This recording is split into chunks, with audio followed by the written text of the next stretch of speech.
Gene Metler is here so we can start. And Fran and Wayne are here. So then it's official. Okay.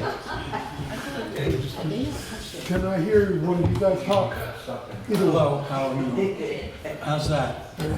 Can you hear us? Can I hear you? Yes. I'm a loudmouth, so you can usually hear me anyway. even I without guess I this. can be a loudmouth. Can you hear that? Yes. Can you hear me? Yeah? That's okay? Okay. All right. Okay, good. When he speaks, don't raise your hand because you'll wind up buying something. Okay. So being in my early 40s, I started to have some memory issues, but hopefully I'll be able to get all the names straight here. So on the left is Heather Thompson, who is an entertainer, who grew up in Copake, part of the time in her mother's hub restaurant. And next to her is Emily Franks, who even lived in Taconic Shores, which is quite, right near where I live. Thompson. Emily Thompson, okay. And Emily now lives in Florida. She deserted this area for some reason, but she's got a good part of her heart in here. Vanna Stang Hotaling was born and more or less and raised in Copake, and she is the daughter of Frank Stang, who had the gas station for many years, and it's a lovely family. Okay, Mike Fallon is probably the shyest person in the group, but we're going to try to pull him out of that shell. And Mike runs the he bought and runs for many years now the Copake Auction House. And he is a wonderful raconteur, wonderful storyteller. And Steve Kaufman, who's appeared once before, and he's helped me in a number of ways with this whole project. Steve is one of the children of the co-owner of the Copake and co-founder of the Copake Pharmacy. So Steve, part of the time, grew up in the pharmacy, and he was here with Nancy Fuller a couple of weeks ago or so, and they talked about growing up in Copake. So now that everybody here is all grown up, we're going to get started. So we'll start with Heather, and together with her mother, Emily, they're going to talk about the hub. I told you, memory. Okay, so let me start with this, and you two can answer as you wish between the two of you. When and why did you first come to Copake? Have to start with her. That's for you, yes. She wasn't here yet. Right. I came on a weekend. I lived in Brooklyn, worked in New York City. I was legal secretary, came up for a weekend, and a dude ranch called the White Stallion. Anybody remember the White Stallion? Yeah. Okay, so that's what I did, and then I met this cute cowboy who sang, and I came every weekend, and then I traded weekends. We would stay for free and work, and then I left my job in the city and moved up there and cleaned rooms. We had a monkey. If anybody remembers the monkey. Anyway, that was The White Stallion Ranch, for people who don't remember, it used to be located right next to Catamount Ski Area. And for those people who are my age, and it was closed down then, and we'll get into the arsonists in our town, but he, or she, or they had a field day over there, but it used to have a swimming pool shaped like a boot. Do you guys remember that? Yes. That they eventually filled in with water. And the Scottish cowboy was my dad. Yeah. The rest of the story. What were some of the memorable things about staying at the White Stallion Ranch? They had a donkey and they had a goat, Billy Bumper. I can't remember the donkey's name. And George was always looking to make money. We'd bring him in. George was the guy who owned the place? George Kastner owned it. And he would have people come in and buy the donkey and the goat. Donkey first, before the goat came, buy them drinks, and then they would pay for the drinks, and the donkey would drink them. And then he brought the goat in, and the goat did fine until it ate, I think it was 220s off the bar. And then the goat couldn't come in anymore. Okay. Well, you two are all finished. Thank you very much. And then we'll go on to Vanna. Oh, no, I'm sorry. Did you want to say something else? Okay. Tell us about the business that you opened up across the road from the movie theater. Well, the business was the Carousel, which a lot of people will remember. I don't remember the name of the man who had it, but Alan Lampman didn't really like all. His name is Davis. Davis, who had the carousel. Davis. And then Alan Littman bought it from He him. bought it because Alan liked, he didn't like it. So he bought it and he tried, if I'm right, you'll correct me, he tried ice cream and hamburgers and hot dogs, but it wasn't his bag. So he closed it. And then I rented it with my friend Kurt, and we started a restaurant. Kurt was a chef. I was a waitress. What were some of the memorable incidents that occurred in the hub? I got one I asked permission from today. There was a thing, we had a big pizza oven in the back, okay? We had my kids worked for me, and a big pizza oven in the back, and every once in a while, not every once in a while, once a week or so, I don't know, maybe too often, there would be a mess in the pizza place, and nothing else would be touched, but there was a mess. And we kept trying to figure out who left the mess the night before or whatever happened. Found out somebody was breaking into the hub at night with their friends, making pizza, and then leaving. I only found out about 8 years ago who it was. We did not break in. We didn't have to break in. It was very easy. You just had to jiggle the nail out of the window, which is how we kept it closed. And you know the story, yes, some of the people that broke in with me are in the room today. And we, you know, the story of the shoemaker, kid has no shoes. There was never any food in my house. So sometimes when we were hungry, we would go take care of it ourselves. And we thought we cleaned up the mozzarella cheese and the tomato sauce, but maybe not so much. So yes, I stole food from my own mother, which isn't really stealing because she was supposed to be feeding me, right? They could come and eat at the hub anytime they wanted. Not when it was closed. So we worked that out. Yeah. Copake is sometimes known for some strong weather. And was there any big weather incident that affected your business? There were a couple, and you guys will remember it. We were closing the hub up, and some guy came racing into the parking lot and said there was a tornado coming. There's a tornado. I don't know what year that was. 95, You yeah. remember? Okay, so we the guy says you got a basement. I said we have a walk-in cooler. We don't have a basement. And Claire Carmen was there, and she said, "Come to my house. I have a basement." Went to her house, put it on the television, and then we stepped outside and we just watched this tornado go by and into Great Barrington. It was amazing. Another time we had a flood. It was iced over, the stream was iced over, and then it got warm and it rained like hell. We had 2 feet of water in the hub. I couldn't get home. I had to go over Center Hill, and that was, forget it.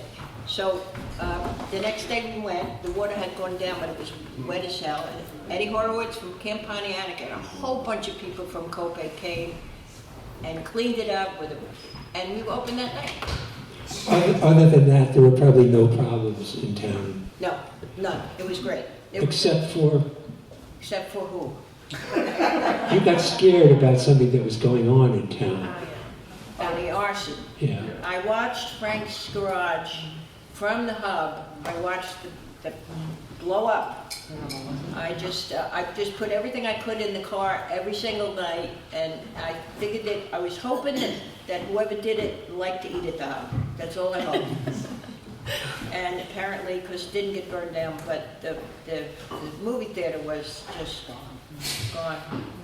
Okay, now I wanted to get to a topic, and somebody, correct me if I'm wrong, somebody told me that at one time you were the president of the whole East Coast chapter of Hells Angels. Is that true? Oh, God.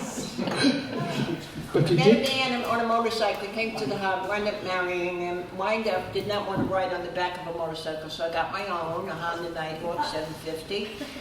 And we had motorcycle rallies at the hub, and at one point we had 3 of them, I believe. We'd go from New York to Mass to Connecticut, and a lot of them would stop and take off their helmets in Connecticut.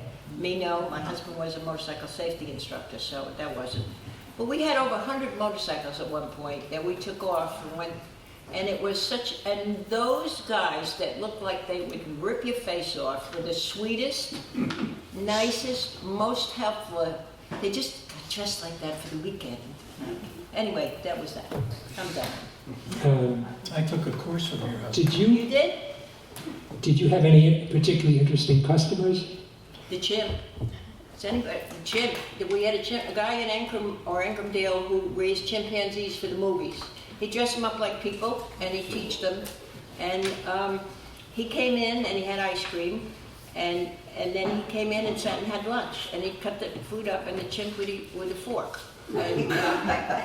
And he would come in and people would walk past and look in the booth. There was a chimp sitting there eating and it was cool. It just was. Did you have any problematic customers? Oh. Now, don't name people, please. I'm not naming anybody. I may name one because he's gone. Okay.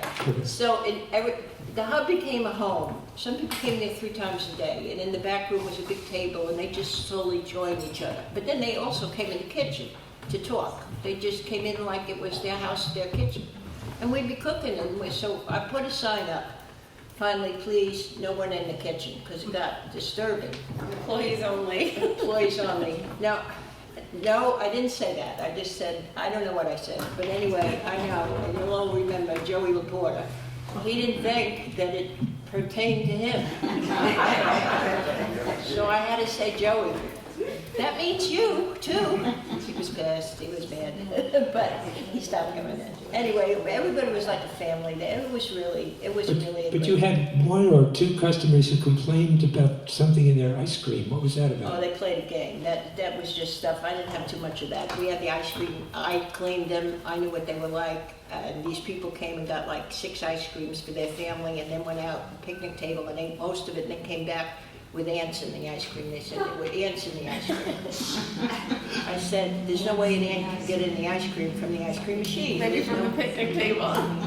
They played a game, but I I didn't had get problematic customers when I Yes. worked there. That's right. Yeah, so the camps around here who fed us as local people were very difficult for me as a teenager to deal with because they would swarm the restaurant by the hundreds.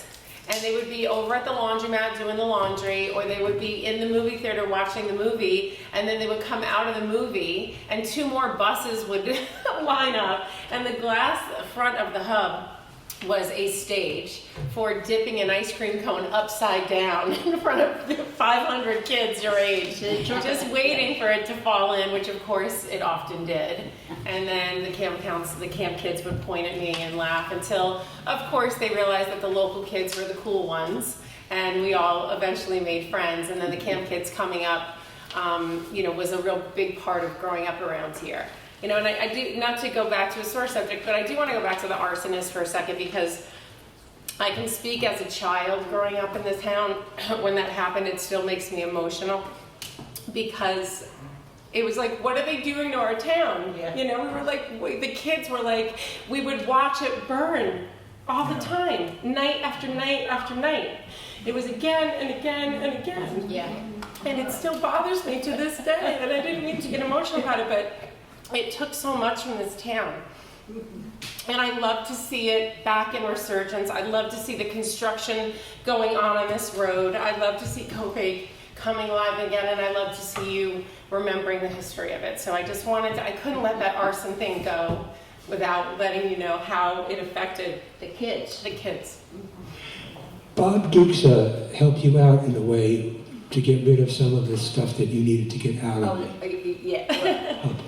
It was the old way of composting. It wasn't composting. No, it wasn't composting at all. It was, we had, the recycling came in. So now we had 3 barrels in the kitchen.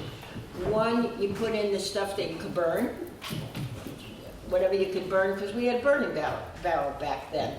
And then whatever had to go in the garbage to Barbados. And then we had a 3rd one, which all the food went into to feed Bobby Dukes' pigs. Pigs, right. We didn't compost. We fed the pigs. And he came every day and he'd get pig food. And then they would, when in the season, they would bring us fruit. And we bought fruit. We tried to do fruit and vegetables if we could during the season. But yeah, we had We had 3 barrels, one was for the pigs. Yeah, now we compost it. But he used to, Bobby Dukes, land his plane right behind the hub all the time, and that was really super fun. And then come in and and then come in and have lunch, and that was, very neat. Yeah. Emily, you were a single mom when you owned the hub. How did your having the restaurant affect your kids? And you can answer She'll tell you. I'm hearing it now. It's much more joyful than the arsonist, I'll say. Growing up with a mom and Vanna sitting next to me, felt like the community, having a parent in the community that was a business owner. That provided for the community not just food or gas, but provided a place to commune. And so that's what happened when you went into Stangs.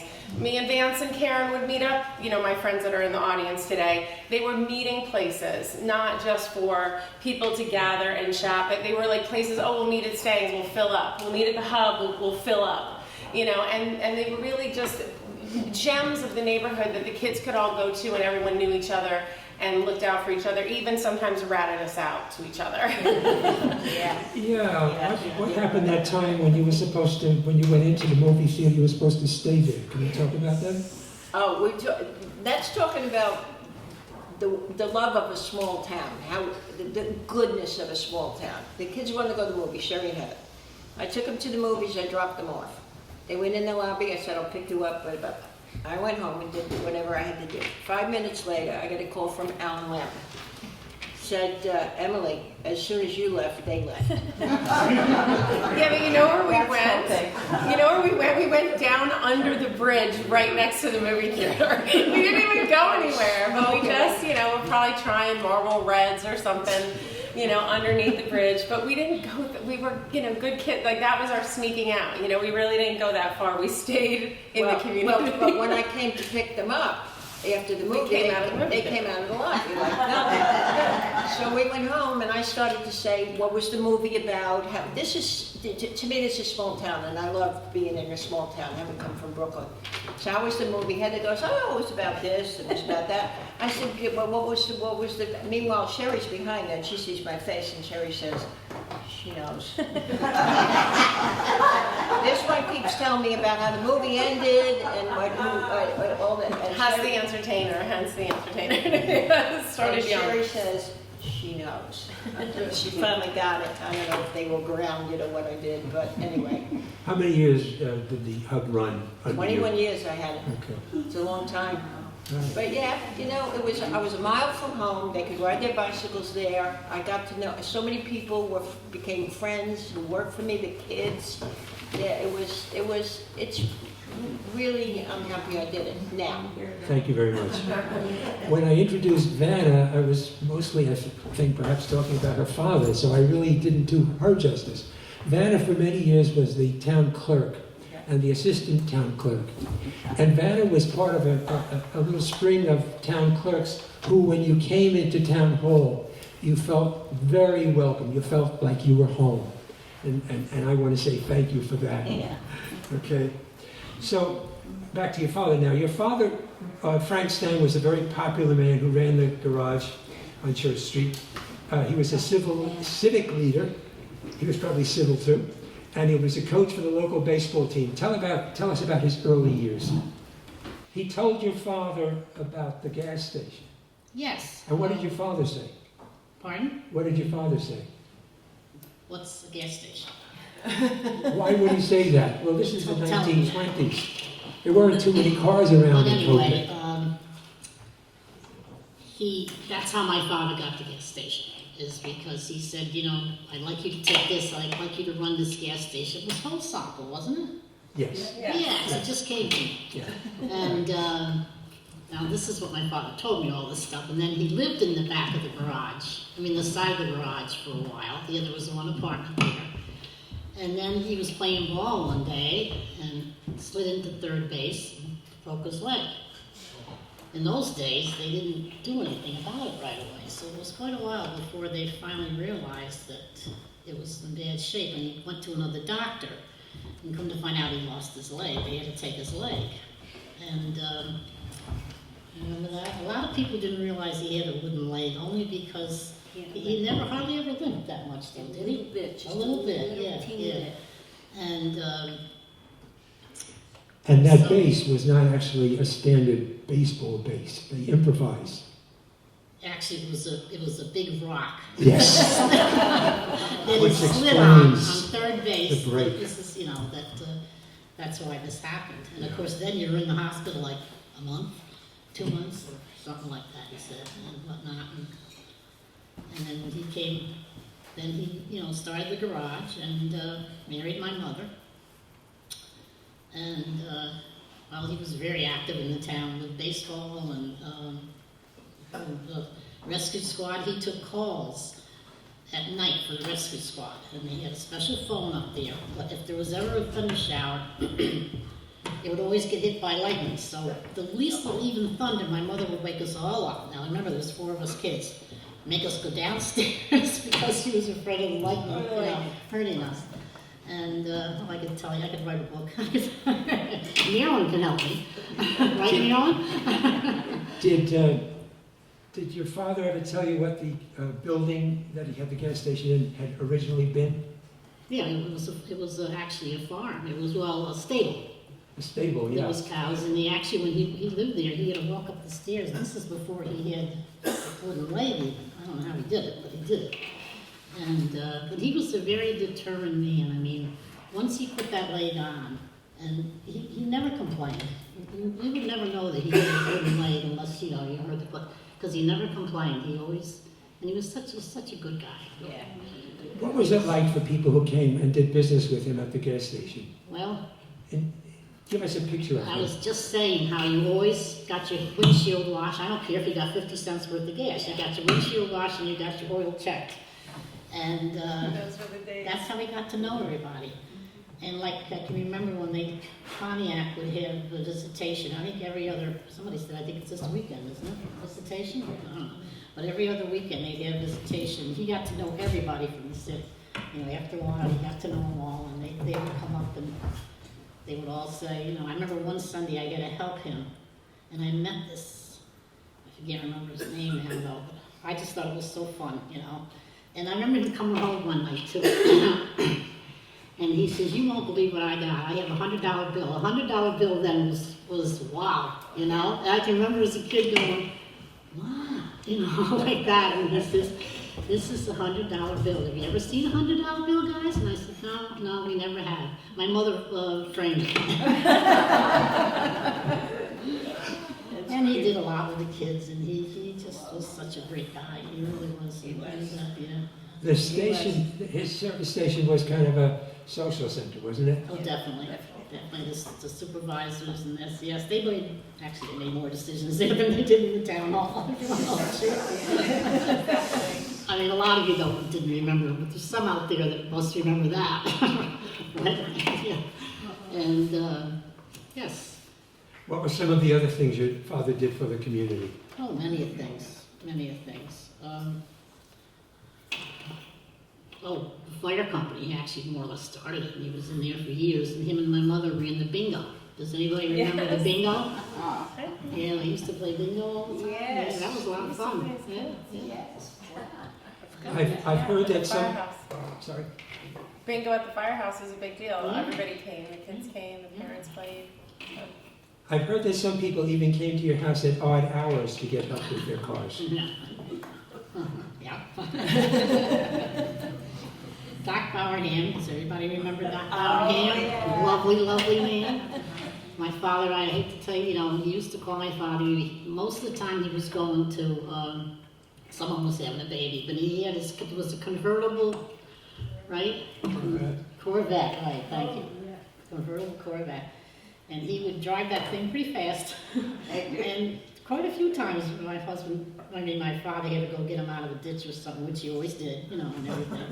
Then one night, remember when we had the sheriff's office around here at night?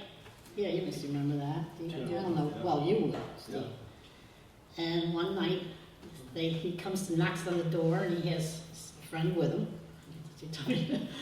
And he comes in, and Dad said, okay, I'll go take care of you. You go on in, sit down. There's my sister and I and my mother, and we're watching TV. And he sits down with his friend next to him, right behind him. And we're watching the TV, and then maybe say 20, 30 minutes later, in comes my father. And he says, okay, so-and-so, your car's doing fine. He said, Frank, please, can we stay? Because, you know, we started watching this. We gotta see the end. And, should I tell him? It was his prisoner. I'll never forget that. He had, you know, so we Wasn't really stayed. his friend. I could go on and on, yeah. Oh, and I can remember when, with that up on the mountain too, would bring down when it was rattlesnakes. We could never go see it. He would never let us. So my father would never let us near that. But he used to come home and say, the snakes were there today, because he would bring them down in a back. Remember that, Judy? Yeah. And they would all his friends, all his guys would be down there and whatnot. Yeah. Your father umpired boys' baseball games and coached, didn't he? Uh-huh. Havana They came loved out. him. Yeah, Yeah. say something. Help me. You know, I still picture him in a green outfit, the shirt and the green pants. And, you know, I thought he had a limp. I didn't realize it was a wooden leg for many years. But he had a cigar in the side of his mouth, and he could do everything, talk, do everything with that cigar and everything. And he'd always say, he'd start out with, Stevie, and then I knew, you know, it was something good to listen to. He says, Stevie, you ought to do this. And we listened. And I remember one day he said, Stevie, I was at a Copake Falls baseball game. I think I was 9 years old. And I threw the ball in from the outfield to home. And he, Stevie, you ought to be a pitcher. And I was a pitcher ever since. The next day I showed up. I said, I'm a pitcher. And I pitched. You know, since then, both my sons were pitchers. And all thanks to your father. And they were just wonderful times with a great man. Thank you. Yes, he sure was. And he used to take up the kids and young kids too to the city once in a while to a real baseball game. Do you remember that? Yeah. Yeah. And oh God, they love that too. Yeah. So. Thank you very much, Vanna. And I apologize for preempting you and telling about 20 people that story about the deputy sheriff coming to the house because I thought it was so funny. Well, who was the sheriff's name? Does anybody remember? Who was the sheriff? I went looking too, and I couldn't find the sheriff. Is this the sheriff or the state trooper? No, was it? State trooper. Oh, state trooper. It was up on the That was hill. Bob Schneeman. Thank you, Schneeman. Yes, Bob Schneeman. Remember him? I remember Tommy Kane. I can't go back. Oh, Tommy. Yeah, Bob Schneeman. Was, yeah. Okay. Mike Must have heard of Fallon. him, right? Yeah. Thank you, Vanna. Oh, thank you. Mike, would you give us a quick sketch of how you first came to Copake? Mike was from New Jersey. All right, this is a, I'll make it real quick. I worked in the car business. After I got out of the service, I was an airplane mechanic. I went to aircraft school, but you couldn't get a job because everybody was getting out of Vietnam and there was millions of mechanics. So I got a job in Wapager Falls, and I met a guy, and we kind of gelled a little bit, and he said, you should, I started buying and selling antiques, so we had a partnership for 3 years. It broke up, and the really interesting thing, and I hope I can make this quick, not to bore you, but we started going to church down in Hyde Park, and I had stopped going to church. I got very disillusioned during Vietnam. And a woman called me up from the church and said, I want you to go to this Christian thing. And I said, oh my God, I'm not feeling, you know. But anyway, I went. And I had been unemployed for 7 months. And I went to this retreat. And at the retreat, a guy pointed to me, you had to get up and give your name. And I said, I'm Mike Fallon, I'm unemployed. Everybody was at IBM down there in the 70s. They were all from IBM. And the guy said, well, what would you like to do? And I said, I'd like to own an auction. And he said, well, pray for you. And I went, yeah, good luck, you know. In the back of my head, good luck with that. Well, the next week I was in Red Hook at the Elks Lodge holding up a chair, and Ed Friedman from the Copake auction walks in with his wife, Judy. And they're looking at me, and so I went over and said hi to him, because they used to come to the auction in Poughkeepsie. And he said, what are you doing here? And he said, aren't you partners down? I said, no, it's all over. He said, we couldn't do it. He said, you want to buy my auction? And I said, Ed, I don't have $10 to my name. So that night, Marianne and I went to a friend's house who got me to go to that retreat, which I was like, oh God, all these crazy people. And he said, I told him about meeting Ed and all that, and he said, I'll give you the money. And he gave me the money to buy the Copake auction. Wow. That was 2 weeks after I went to this thing where the guy said, I'll pray for you. When I said I wanted to become an auctioneer. So it was really providence, you know, God's way of getting me up here. And, you know, I'm happy to be here. So is the community happy that you Yeah. came. Tell us about your first day as owner of the auction house. The what's that? Tell us about your first day as owner of the auction house. Well, you know, I walked in and looked at all the stuff and organized. I'm kind of an organizer. I'm also I look like a head too much. You can ask my son about that. I'm always looking like down the street. And I changed a lot of stuff. It was a Saturday night auction. I'm sure everybody here just about's been there. Saturday night auction. And after about 3 years, it got very slow there. And Ed Friedman started a New Year's Day auction. And I could see that the real money was going into good stuff, not selling hammers and saws and, you know, sewing machines. So I changed it into a monthly auction at that point, and we did much better. But there were times in the 80s where everything just stopped. I would start selling a sale at, I think we opened at 5 at night, and by 7 o'clock there was nobody in the audience, and I'd have 200 more things to sell. But you used to do it outside too. You The people used to we used to open the windows, and people would bid through the window. And right where we sell from now, I see heads shaking, you were there then, and we had a big open door, because that was a wagon shop. And people would be sitting outside, and I'd have people catching their bids. What kind of welcome did Copake folks give you when you first arrived? My first auction, I had a friend who was a big deal down in Dutchess County came, and he said to me, you know there's a barn burning in town? That was my introduction to Copake. And it was Langdon's barn. But what about the people that you first met when you arrived? Well, a lot of people really came and helped me. One of my first house calls was Ethel Stang, and I went right down the street. They're rebuilding the house. You see that? Yes, no, I was so And she had an oak. She had an oak desk or something. Yeah. And I knew I was in town, and I couldn't steal it, you know. And she said, "Well, what will you give me for that?" And I said, $800. I figured I could sell it for $9 pretty easy. And she looked at me and she said, "I don't think you're going to make it in this business." And I said, "Why is that?" She said, "Well, I worked at the auction and I know how that place works." And she said, "I bought that for $4. Well, I got it and I sold it for $9.50, and I came just to show her. I came back and gave her 50 more bucks to let her know that I knew what I was doing. I never knew that. That's pretty Yes. You had a problem with the police early on. Yeah, Marianne and I we go to bed early. I got a call from Ken Brown, remember? It must have been 9 o'clock at night. And I said, "Ken, you know, I'm in bed, man." And we advertise in a magazine called the Newtown Bee. And he said, "Have you seen the Bee this week?" And I said, "No."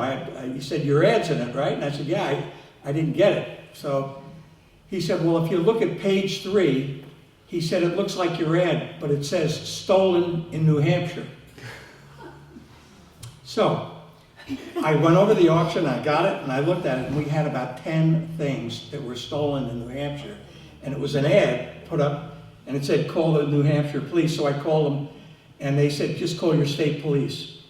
So the next morning, John Spencer and his friend, whose name escapes me right now, came. That was the first time I met John Spencer, and I told him, I have all this stuff, and this guy brought it, and he said, well, what's the guy's name?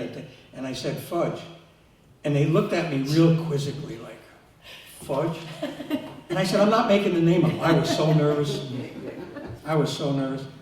And the guy with him, Art, his name was Art, he said, I've been trying to catch that guy for 2 years. Anyway, they got him. There was another situation with the police. There were problems with traffic checks that you mentioned to me. You know what? Checks. You sound very fuzzy to me, I'm sorry. Okay, is this better? Yeah. Okay.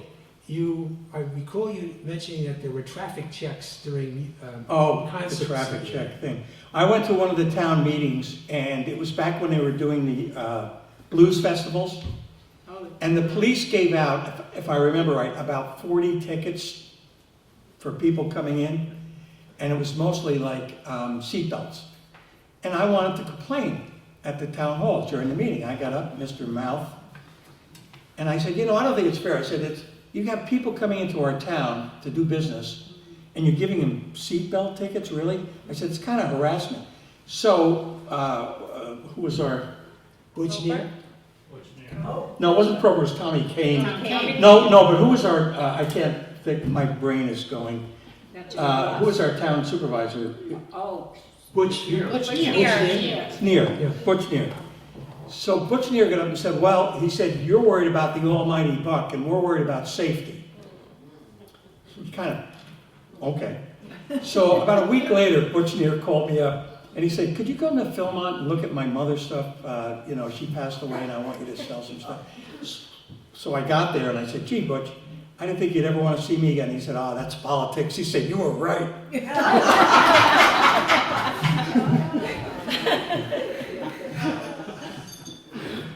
You also got to know Alan Lampman? Oh, I have an Alan Lampman story like you guys. Yeah. Alan called Marianne up and said, you know, your kids are down here at the movie. And I don't think it's an appropriate movie for children. I said, well, or she said, send them home. Small town. Small town. Yeah, and it's just been a really wonderful place to It is. raise children. Yep. Yeah, they showed up in town with wonderful children that we got to grow up with. Yeah, and we raised a lot of Yeah. wonderful children. Yes. Who else could you single out that you came to like very much in the town?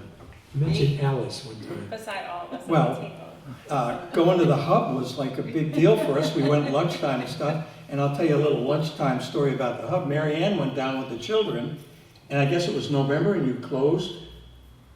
We started out closing in the winter because there was nobody down And there. Mary Ann came over to the auction, and she was crying. She said, what kind of town is this? She said, they closed for the winter.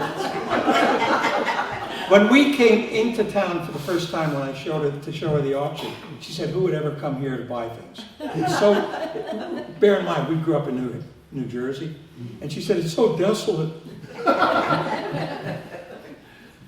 Mike, at your auctions, I have sometimes, quite often, enjoyed how you interrupt yourself and tell a joke or a little story Yeah. about something that happened during a previous auction.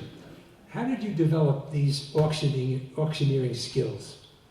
How did I learn Where how to do did it? you learn to become an auctioneer? I went to the Missouri Auction School, and my life has been a series. And I think sometimes you can do this in life. I've assayed my life a couple of times.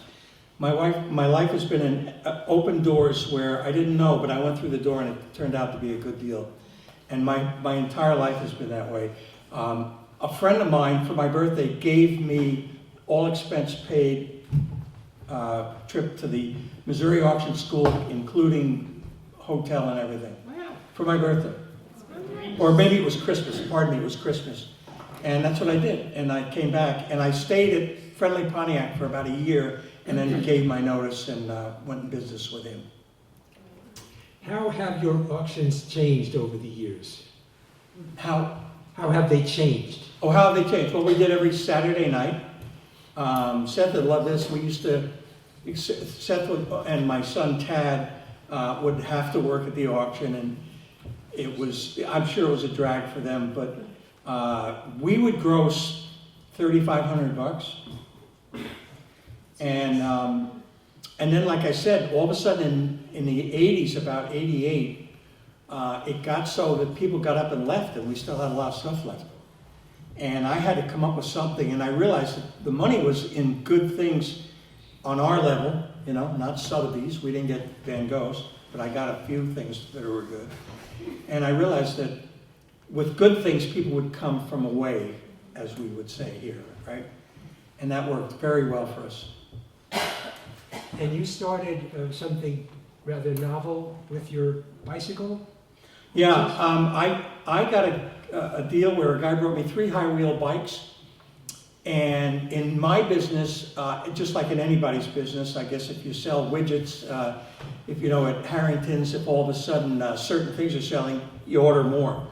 I got so many calls, and from all over, so I sold them the last thing in the auction, these 3 bikes, and I told the guys, there's only 7 guys I think left, I said, sit in the front row, all of you. And I sold them and they did very well. So I said, I want you to sit down, I want to talk to you. So I sat down, I came with them, and I said, I see a good thing here. And I used to race motorcycles. That's the first time I ever came up here, was racing motorcycles. And I thought, in Copake, these guys would come from Ohio to us for those bikes. So I asked them, would you help me do that? Because when I raced motorcycles, I would go to motorcycle shops, and I always dealt in antiques, and I'd end up with a bunch of old bikes, you know? So one man, and he was very old at the time, he must have been 60 or something like that. He said, I'll help you. And his name was David Metz. And David Metz said, you can call me, and he became a mentor for me. And he had a museum in Freehold, New Jersey. And anytime I got something that I didn't know about, I could call David Metz. And back then I used to send him pictures in the mail. He'd call me up and say, that's a Bronco, that's a good bike. What is it worth, David? He said, you should get $5,000 for that bike. So, and let me add something. When David, we had an antique dealer come one day. David Metz was the best collector in the whole country. He advertised for 25 years that he wanted a Zimmy bike. Arthur Augustus Zimmerman was the first American world champion in 1890-something. He went to Europe, he won, and he lived in Freehold, where David lived, and he had his museum. For 25 years, he advertised in the Wheelman magazines, he wanted a Zimmy bike. So a good friend of ours, Morgan McWhinney, called me up and he said, hey, I got one of those 1890s bikes. I paid $100. Will you give me $125 for it? I said, sure. So he comes in, he backs up, you know where this is going. Seth unloads the bike. We put it all away. I give him the money and he leaves. And a couple of days later says, hey, Dad, that's a Zimmy.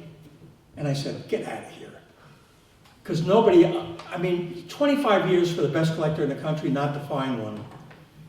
So I said, let's box it up and ship it to Metz. So we shipped it to Freehold, New Jersey. I called him up after I shipped it and I said, hey Dave, I got a Zimmy. He was like, he couldn't believe it. And he said, well, what do you want for it? And I said, well, you're really rich. I said, I want a lot of money, a lot. And he said, well, I want to see it, I'll come up. I said, no, I already mailed it to you. So he got it like a couple days later and he called us up. And he said, I can't believe it, it's all original. How much do you want, how much? I said, a lot. I said, I paid $125 or something for it. I said, it costs $125 to get it to you. I said, how about $300? So I got this 10-minute span, and he said, come on, how much do you want for it? And I said, $300. So anyway, he said, well, why did you do that? And I said, because you've helped me so long, for so many times. So he died, I don't know, how many years ago was that, Seth? About 15 years ago? He died, and I went down I got his museum. And the only bike that they didn't want to sell because the Historical Society down there wanted it was the Zimmy. So I said to his son, is it money or do you really want it to be in the society? He said, they offered me $10,000 for it. Wow. I said, give it to us, we'll do better. And how much did we get, Seth? 20 or something? 20,000 we got for it. And after I sold it for $20,000, I told this story, and his son stood up and said, "Here's the check." And he gave me the check for $300 that I had sold it. So that's a great, Okay, that's great. And the check's still in the safe. What's that? And the check is still in our safe. I want it framed with the picture of David Metz and I. Your auctions have become a family enterprise, haven't they? Yeah. Yeah, in 1995, I bought it in 85. 1995, my son Seth joined me. He was the guy that I thought would never join me because he just had no interest in, oh, we're gonna work Saturday again. Well, he called me up from college and he said, I want to go into business. And I said, why don't you finish college? And he said, no, I want to go into business. And my take on it was that he might as well start because what we do for a living, college wouldn't really help him. He wasn't going to art school or anything. He joined. As soon as he joined, it allowed me to turn my back on things. It allowed me, and plus, it was 95. In 98, the internet hit, and I could have never done it without Seth because he was savvy. I just found out, do you know your phones take pictures? I found that out. So Seth put us into that era. Now in that era with that, I wrote some things down. Our website has, we sell things on a place called Live Auctioneers.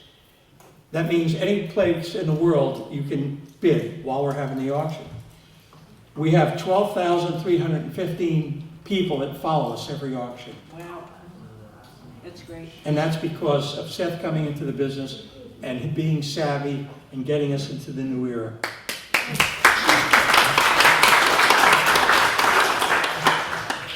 Who was one of your most memorable customers? Harvey Firestein. we had a Jewish star that was on top of a building, and it was made out of copper. And I knew Harvey from when I was partners with the other guy, and also other auctions. He would buy crazy stuff. Harvey has a barn in Richfield, Connecticut. We've been there several times, and he wanted it for his barn. His barn, when you walk in, looks like Coney Island. I have pictures of it. So he bought it, and Monday I came in, and I got a message on my machine. Mike, it's Harvey. I want you to deliver the Jewish star to the Jewish star. He was a pretty memorable guy. And lots more. Who was talking to me about Hakeem, the tea merchant? Me. Hakeem, this guy would come in, and if he stuck his hand up, he owned it. I walked out of the post office when I first bought the place, and this woman comes up to me and says, "You're the new auctioneer?" And I said, "Yes." She said, "My name's Nancy Bruzy. You're going to get to know me." Nancy Fuller, Nancy Ginsburg. And I sure did get to know her. I'm going to interject a little story that starts in the auction house. I was at an auction when Harvey Firestein was there. Oh, okay. I didn't talk to him or anything. But a couple of days later, we're in Manhattan, and we were coming out of seeing a Broadway show. He was in the audience too, and he's walking next to me. And I turned to him and I said, "Harvey, would you please stop following me? First you follow me to the auction house, and then you follow me to this show." Oh, you gotta go there. Yeah. He's a terrific guy. But I say sometimes Copake is the center of the world, and the auction house is a good part of it. About 5 months ago, I had occasion to call a former neighbor of many, many years ago who lives in New Mexico. And I said to him, "I'm in Copake." He said, "Oh, Copake. Mike Fallon has his auction house there." Just a bit of a quickie, because I'm taking up all the time. I'm taking the air up. A couple of years ago, after the bike auction, people come from all over, and I do mean all over. And there was an older couple, probably my age now, sitting there or standing there waiting to talk to me. You know when you do stuff like that. So I walked over and I said, "Hi, how are you?" And I said, "Oh, you're from England?" He said, "No, Australia." And I said, "You came from Australia?" I said, "Were you visiting the United States?" He said, "No, we came here because it was on my bucket list." And his wife said, "Yeah, it's on his bucket list to come to the Copake auction." And I said, "Well, that's humbling for me. Thank you." And I said, and I always say the wrong thing. I said, "Gee, I'd love to see you again. This is unbelievable. And he said, "No, it's the bucket list." And his wife said to me, he only has a few months to live. And he wanted to come to Copake. Now think about that. Thank you very much, Mike. And Steve, and I want to say thank you again, Steve. Steve has helped me for many months now working on this project. Too much? And he was on one panel, as I mentioned, and here he is again now to talk about the pharmacy. How did the pharmacy get started? My father had a drugstore in the northern part of Manhattan, called Northern Pharmacy in Dyckman Street. And my mother and father lived over the store, and every 2 weeks he had a day off. As it turns out, that day off, the guy who filled in was Max Fast, but I just found that out in the last week or so. And they would take rides up, and they would take 22, it was 34 Ford. They loved the country, they'd stop and swim in brooks and lakes. And Mom would pack a picnic, and so every 2 weeks they did that. And one day they drove into the village of Copake, and it was when 22 still came into town here. That was closed off in 47 when I was born. What was the significance of 22 coming through town? Well, it was the main highway. There was no Taconic, and there was no other roads through here. And even going from New York to Canada, you would take from New York to. So they came into town, and it just looked very pretty. All of the tree-lined streets, the houses were all well-maintained, the lawns were mown, and it was just a pretty place. They came in the center of town, and it seemed very active. There were people around. And since they loved the country, my father said to my mother, "Hey, maybe we ought to move up here and find a place, and this looks like a great village." And from a commercial perspective, why was it important? When he decided that he wanted to be here, he looked at all the towns around southern Columbia County. And Copake was the center, so Copake Falls, Copake Lake, Prairieville, Hillsdale, a little further south, Ancramdale, and he thought that this would be the center for, and could draw from all the towns around. And he was right. I mean, we still have 2 banks in this town, and there are no other banks in the other towns around. Not thriving like it was, but he felt that this would be a great place, and there was no pharmacy or drugstore for 20 miles in any direction. How did your father Lou and Max Fast become partners? They both grew up in the Bronx together. Max is 2 years younger than my father. He was born in 1908, my father in 1906. And I think they went to PS 37 and maybe Morris High School, and they both went to Fordham Pharmacy. And so they knew each other. Max was working a store up in Dutchess County at the time. My father had a store in Brooklyn. It was his first store. He had a partner, and his partner was an older man. Committed suicide, and he goes to work one day and they found the man passed away. So he helped the woman sell the store, and he couldn't afford to buy the other half, so with whatever he had, he bought that store in northern Manhattan, and moved in there. Tell us about the origin of the building that the pharmacy was in.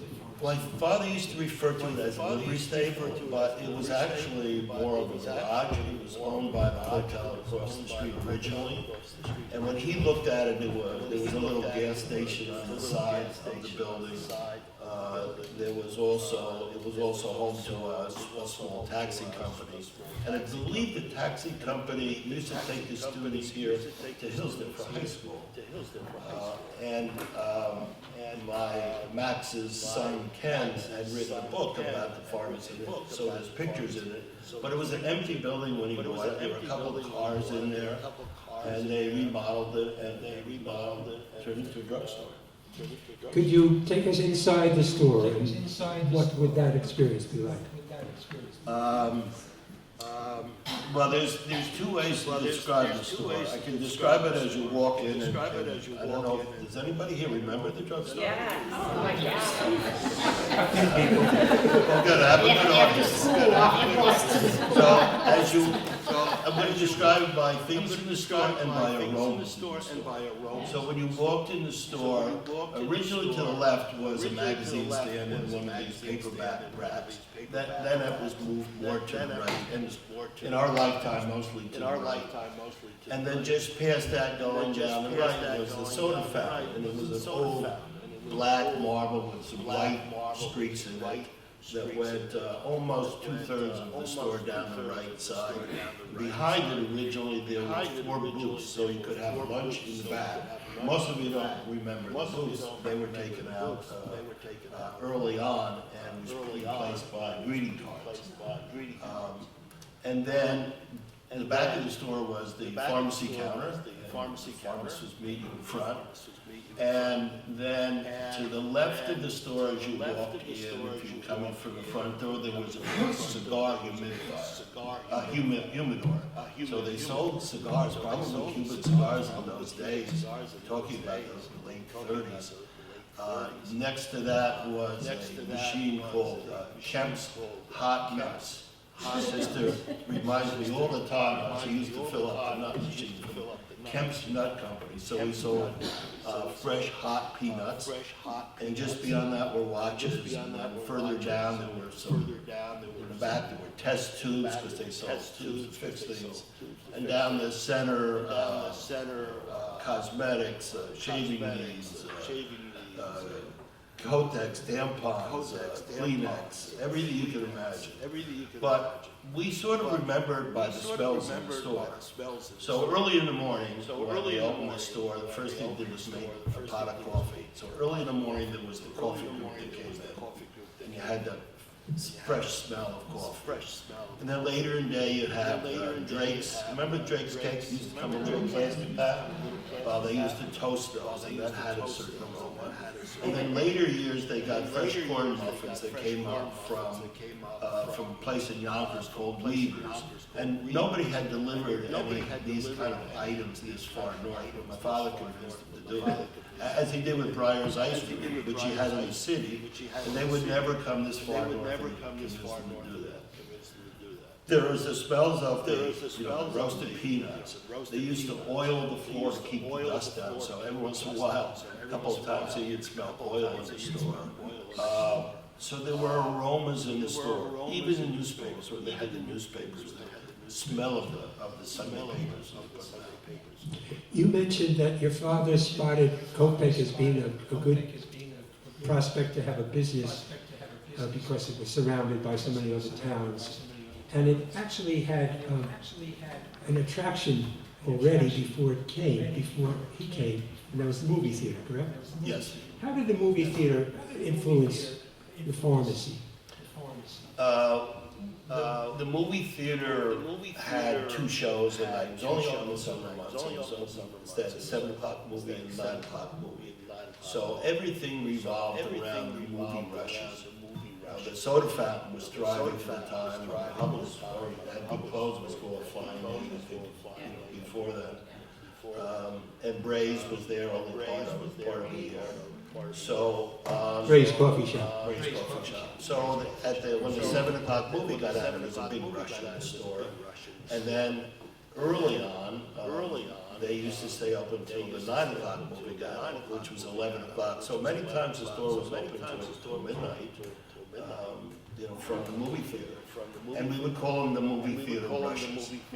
Now, a rush in our store, we had probably 5 people working, 5 people most at one time.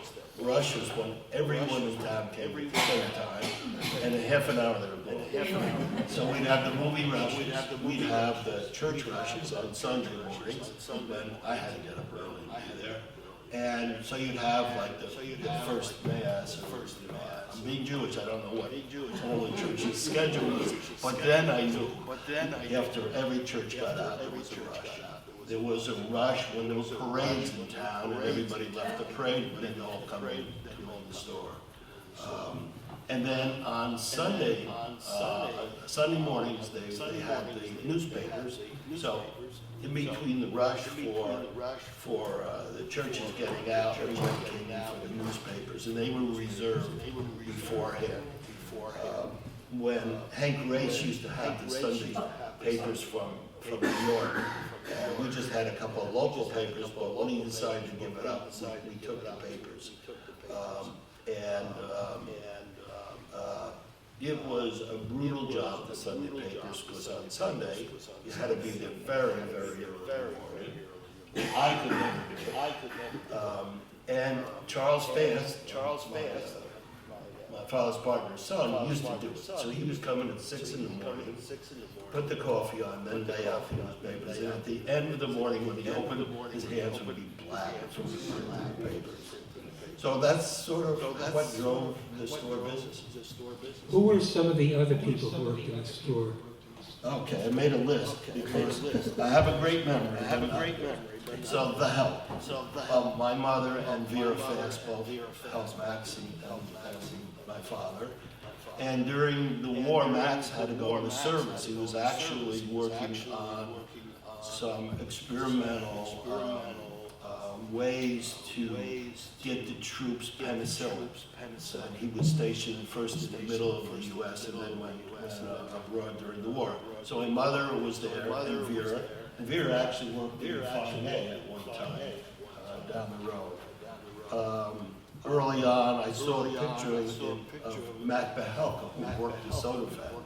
I knew Steve Behelka, but I guess that must have been his father. Merle Earl, everyone remembers Merle. She was their fixture for many years. Marilyn Wolf, who was Vera Fast's niece, worked there. The last one during the highlight of the soda fountain was Edna Roach. I'm sure most of you remember Edna. Edna taught me how to make simple soup. She taught me how to make grilled cheese soup.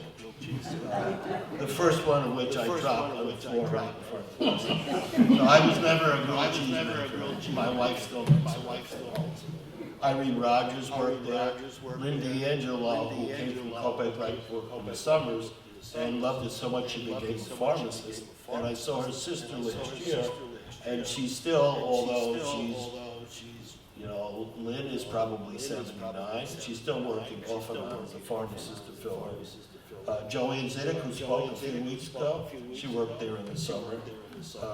Maggie Davis, from the people that restored the hub or whatever it was called at that time.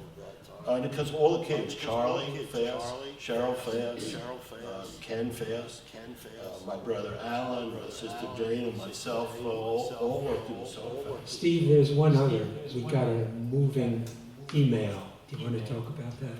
Yeah, this morning Howard forwarded me an email that he got, and someone, His wife, his husband is in hospice, said, you know, my name is so-and-so, my husband's name was Bob Richardson, and he worked in the pharmacy for a couple of years, and she wanted to get a copy of whatever.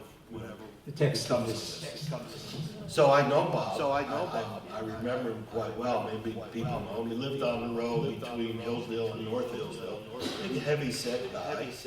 And used to do some of the crazy things that my brother did, like, you know, blowing up rockets in town. And so I answered it, yes, and I guess he still, you know, is, you know, aware of what's going on. And I thought it was really nice to hear that. So we're going to send him the text. Yeah. Mine or your version? We'll work it out. Did the pharmacy have any competition? Well, we had some in that the doctor in town, Dr. Bowerhand, as a practice was giving out medicine and selling medicine. And it's not legal to do that, but early on there was no pharmacy here, so we sort of this was going on. And actually, my sister went to work for him for 2 summers. Traitor to the family. So we do the kind of drug business that we thought we would do, legal drugs that is, and we're illegal. And as people needed something in the middle of the night, and Max or Lou would get calls, we developed that business a little bit more. So we did other things. My father, Max, did other things. What other ventures did the owners get into besides selling drugs and Band-Aids and things of that sort? All of this happened. Opened the store, bought the building, all during the Depression. So during those early years, the store opened in about 37, 38, I guess. There was rationing. So, they did whatever they could to fill in the soda fountain and so forth. And then when the war ended, rationing ended, they started this small part of the building that was a gas station, they removed and built a little extension on the store. And they got a General Electric distribution business going. They used to do cooking demos in the store. People from General Electric would come. I still have my mother's first electric frying pan from 1950. And then later on, they started to sell TVs, RCA TVs, and they were. This area probably was one of the first areas in the country when TVs became available again after rationing, and they were one of the first ones to sell TVs. That later faded out over the years as bigger stores were selling things and bigger, more competition, and then they turned that into a toy room.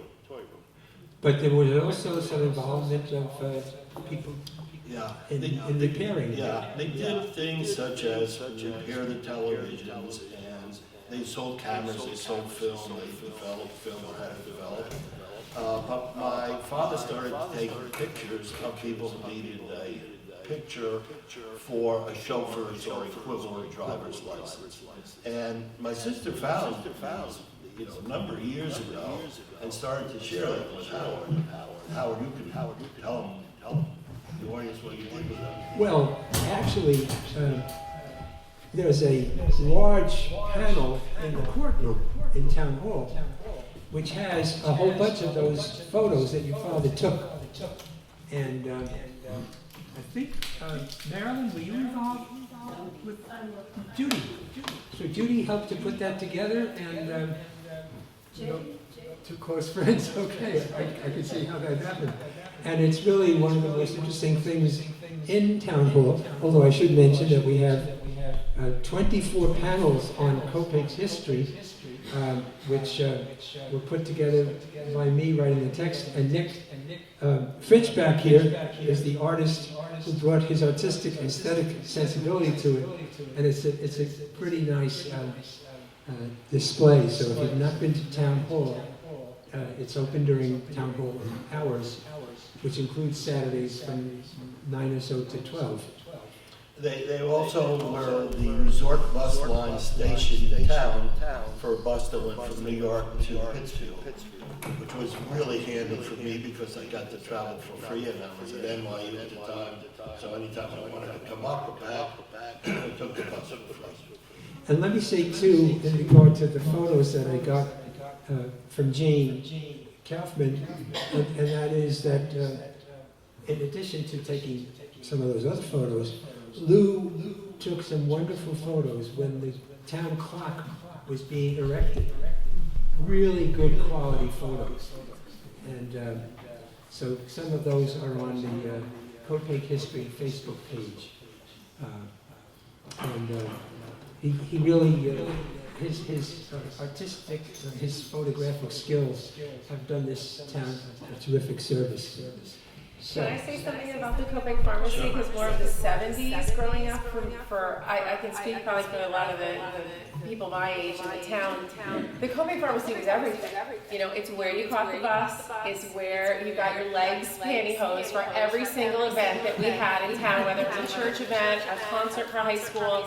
The display of legs was everything. Those of you remember the egg pantyhose? It's where you got your gifts for your mother for Mother's Day. All the greeting cards is where you went to get toys, is where you went to get candy, because the only place was King's Penny Candy Store. When Dickie closed that down, it became the Copake Pharmacy. So it really was the other hub. It's where we got our medicine. The pharmacists cared for us. They knew exactly who we were, what we were doing. You know, I remember coming in under my mom's arm, you know, to your dad or his partner, and they really knew what was happening and cared and would call Dr. Walden on the phone, and it was just such a community. So it really was. It really was. In the 70s, there was no more soda fountain, but it still was such an important place. They really, when my father drove into town and saw it, he knew. It's so great. thank you, all of you. And would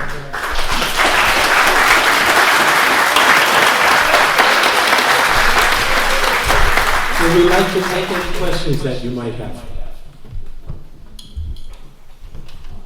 You may have covered this in other panels, but can you talk more about the arsonists?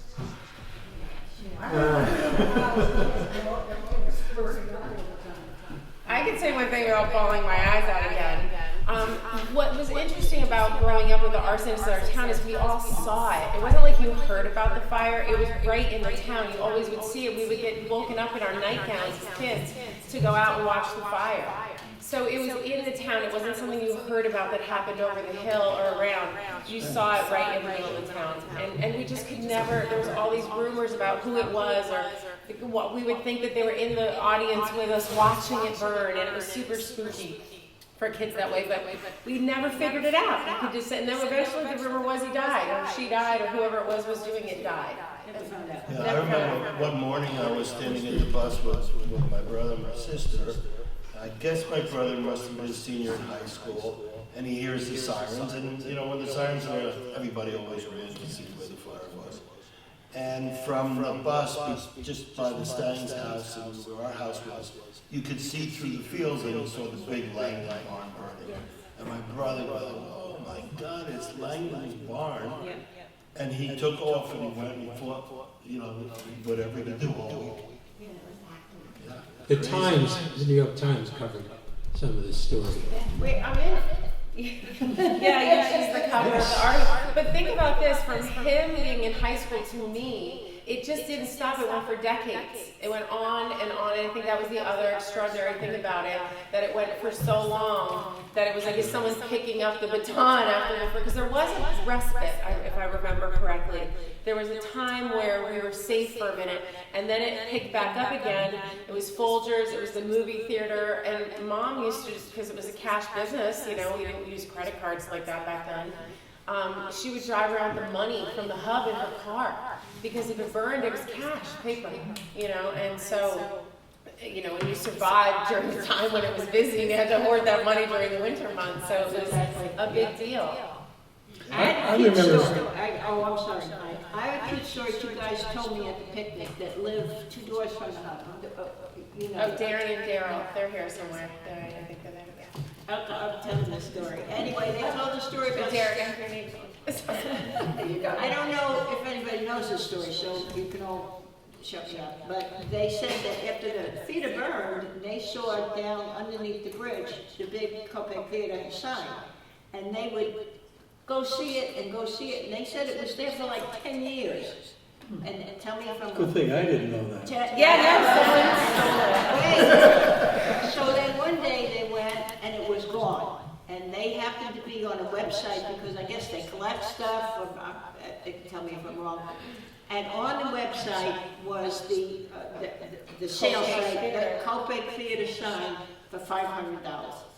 Which I've been in a house and I saw it, okay, and that so person now has since moved. So now they go on and he calls the guy that's selling it, I think it was Craigslist.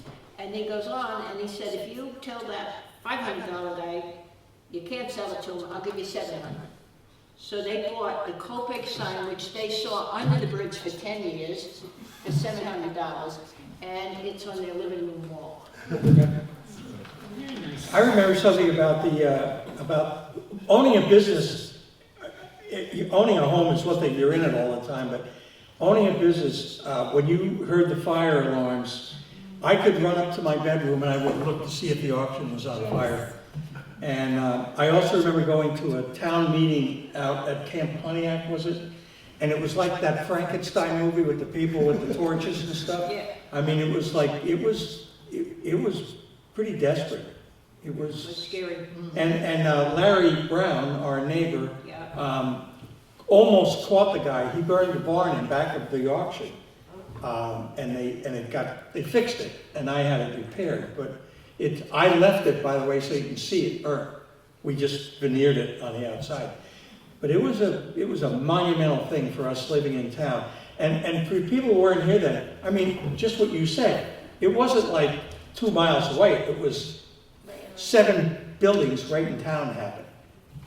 Pretty interesting. A man in Taconic Shores found a whole roll of movie tickets. And some of them, and I have the few partially burned ones as a memento from the movie theater. And I then worked at the movie theater, I worked at the Hub, I worked at the Copake auction. I would have worked for Vanna if I could. I didn't work at the pharmacy. Our luck. I know those tickets. I was mostly doing popcorn though. question in the back? Oh, yes. Not really a question, but I sort of grew up with Steve, and he mentioned the last time. We haven't grown up yet. Blue and gold. And blue and gold, the dinners he was talking about, was held down here for the Cub Scouts. And we had different dens. It was Pack 130, if I'm right, Steve. And the thing I remember about that, as a kid you don't think about it, but as Steve had brought that up, we had free ice cream, and we never knew where it came from. But it came from Steve's dad and Max Hoffman, or Max Voss. And as I grew up, I seem to remember different people that helped out along the way. Like the old saying goes, it takes a village. And I grew up there. I remember being with Vanna on the Parks Commission, Emily Thompson, helping to support all these people here around the town. You had people that you knew financially, morally, physically would help out, do anything to help this town grow and better itself. Yeah. And I can see that all the way through to this day right here today with people like yourself and Mike Fallon putting these things together. And that's what a small town is all about. Thank you so much. Wonderful comment. Somebody else? If not, going once? Oh, that's right. Oh, I forgot. Oh, well.